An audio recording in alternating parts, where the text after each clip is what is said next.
لو قلبك تعبان ومحدش حاسس بيك، اسمعني دقيقة.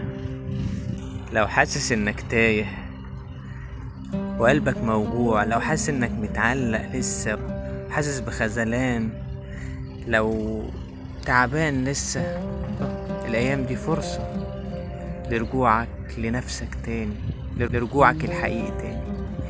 صدقني من عند الله، وانا بقولك الكلام ده عشان فعلا عايزك تفوق. وانت جربت كل حاجة وتعبت واديت وعملت كل حاجة جميلة، وانت تستاهل احلى من اللي بيحصل لك دلوقتي بكتير، هتفرح بيه. ما من ايام العمل الصالح فيهن خير من هذه الايام عند الله. الرسول صلى الله عليه وسلم هو اللي قال لنا كده، هو ما ينطق عن الهوى. يعني ربنا بيحب فيها الاعمال الصالحة.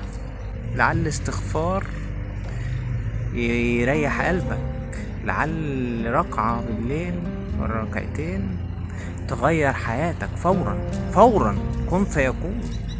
وانت ما عملتش حاجة وحشة، انت عملت الخير والعطاء. فدعوة طالعة من قلبك ممكن تغير روحك كلها وترجعها تاني لأصلها الجميل، تبقى أحلى كمان. والعوض يجيلك، أصل العوض، لأن الأيام دي ممكن تخلي العوض يجيلك فورا. الأيام دي دعوة من قلبك، من جوه قلبك اللي تعبان ده لربنا، ممكن تغير حياتك تماما وترجع روحك الجميلة تاني. دعوة تبقى بداية عوض، وبداية العوض مش ان يجيلك التغيير دلوقتي حالا وانت بتسمعني، لكن البداية ان قلبك يهدى. دي بداية العوض. اول ما قلبك تحس انه هدي، هذه العوض هيبقى جايلك في الطريق.